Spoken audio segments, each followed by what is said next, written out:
सुप्रभात भैया बहनों।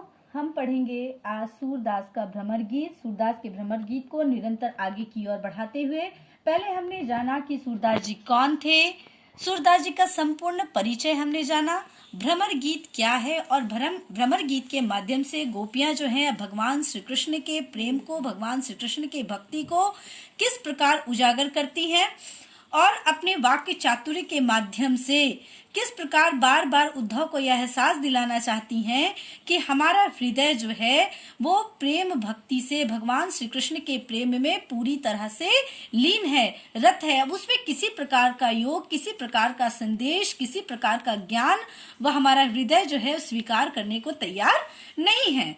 और ये जो दूसरा पद है, दूसरे पद में जो है गोपियों की प्रेम की विवशता, उनकी व्यथा और उनकी निराशा जो है वो प्रकट हुई है। देखिए किस प्रकार की अपनी वो निराशा को, अपनी व्यथा को प्रकट करती हुई क्या कहती हैं कि मन की मन ही मांझ रही, कहिए जाई कौन पे उद्धव, नाहिम परत कही, अवधि आधार आस आवन की, तन मन बिथा सही, अब इन जोग संदेशनी सुनी सुनी, बिरहनी बिरह दही, चाहती हुतीम गुहारी चितहीम दय, उततैम धार बही, सूरदास अब धीर धर हिम क्यों, मर्यादा न लही। कह रही मन की मन ही मांझ रही, यानी अब मन की बात जो है वो मन में ही रह गई। क्यों मन में रह गई? क्योंकि जिससे वो क्या करना चाहती थी, गुहार लगाना चाहती थी।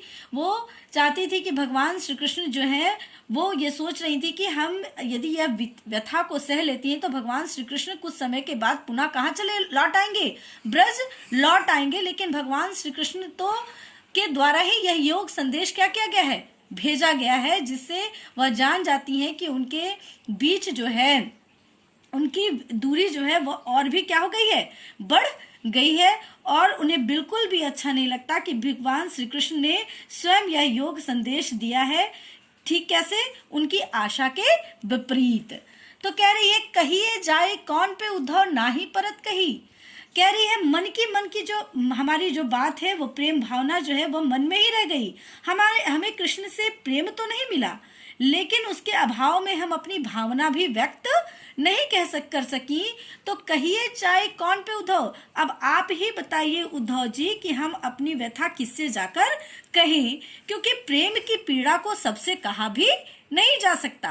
अवधि आधार आस आवन की, तन मन भी था सही, तन मन भी था सही। हमारे मन में जो वियोग की पीड़ा थी, हम यह सोचकर सह रही थी कि भगवान श्री कृष्ण जो हैं वो क्या होंगे, कुछ समय के बाद वापस लौट आएंगे।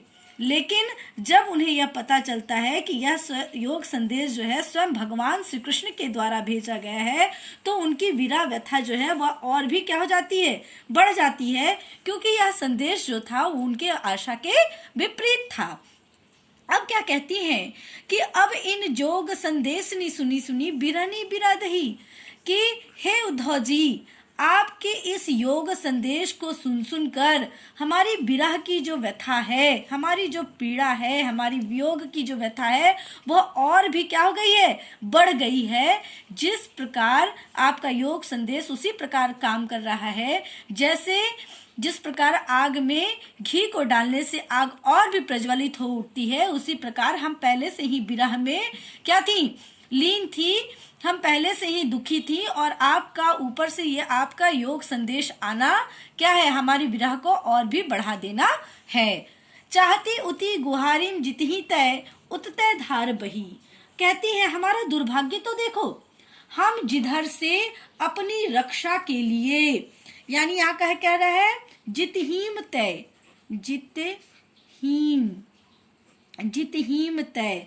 जितहीम तय मतलब क्या होता है, जहां से। फिर कहता है उत्तैम, यानी वहां से। कह रही है कि हमारा दुर्भाग्य तो देखिए कि हम जिधर से अपनी रक्षा के लिए सहारा चाह रही थी, उधर से ही योग की ये साधना की जो धारा है वो क्या हो गई है, बह चली है। सूरदास अब धीर धरहिम क्यों मर्यादा न लही। अब कहती हैं कि अब तो कृष्ण ने सारी मर्यादाओं को क्या क्या कर दिया है, त्याग कर दिया है। क्यों त्याग कर दिया है? क्योंकि कह रही है कि जिससे हम अपनी प्रेम भावना को व्यक्त करना चाहती थी, जिससे हम गुहार लगाना चाहती थी, उनके द्वारा ही योग मार्ग का ये संदेश भेज दिया गया है। वो इस योग मार्ग संदेश से यह पता चलता है कि भगवान श्री कृष्ण जो है सदा सदा के लिए हमसे क्या हो जाएंगे? दूर हो जाएंगे। और इसलिए वह भगवान श्री कृष्ण से कहती है कि उन्होंने आज सारी मर्यादाओं का क्या कर दिए हैं? उल्लंघन कर दिए हैं। उन्होंने हमारा प्रेम निभाने के बजाय हमें क्या कर दिया है? धोखा दिया है। भला हम धैर्य कैसे धारण करें? ठीक है, अब धीर धरहीम क्यों? अब हम क्यों धैर्य धारण करें? क्योंकि जिससे हमें आशा थी उन्होंने ठीक आशा के विपरीत यह कार्य किया है। ठीक है, ये इसका क्या हो गया? भाव पक्ष। अब इसका कला पक्ष में हम क्या लिख सकते हैं? ये क्या था? भाव पक्ष। ठीक है, अब कला पक्ष में देखो, कला पक्ष में क्या लिखेंगे कि यहाँ बड़ा ही सुंदर ब्रज भाषा का क्या किया गया है? प्रयोग किया गया है। कौन सी भाषा का? ब्रज भाषा का प्रयोग किया गया है। दूसरा देखिए यहाँ पर क्या है? भक्ति रस, भक्ति रस का प्रयोग है। यहाँ पर क्या है? भक्ति रस का प्रयोग किया गया है। तीसरा क्या है?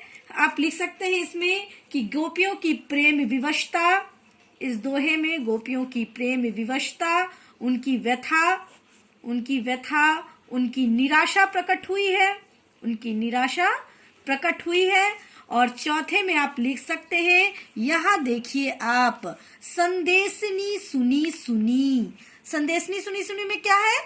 अनुप्रास अलंकार। कौन सा अलंकार है? अनुप्रास अलंकार है। क्यों? क्योंकि यहाँ स की आवृत्ति हुई है। फिर यहाँ देखिए विरहनी विरह दही में क्या है? यहाँ भी क्या है? अनुप्रास अलंकार का प्रयोग किया गया है। ठीक है, धीरे धीर धरहीम, यहाँ भी क्या है? अनुप्रास अलंकार का बड़ा ही कुशल प्रयोग किया गया है। तो इस प्रकार हम देखते हैं कि किसी भी प्रकार से गोपियां जो हैं वह उद्धव जी के ज्ञान के संदेश को स्वीकार करने के लिए तैयार नहीं होती है, और वह बार बार यह एहसास दिलाती हैं अपने वाक्य चातुर्य के माध्यम से कि हमारा मन जो है पूरी तरह से भगवान श्री कृष्ण के प्रेम में रत है। उनका मन चंचल नहीं है। जो आज इस प्रभु के चरणों में लीन है तो कल दूसरे प्रभु के चरणों में लीन है। हमारा मन तो पूरी तरह से, हम मन और तन से भगवान श्री कृष्ण के प्रेम में, उनकी भक्ति में हमारा हृदय जो है वह पूरी तरह से रत है। अब अगला जो है, अगले पद जो है हम अगले वीडियो में देखेंगे। धन्यवाद। चलो फाइनल।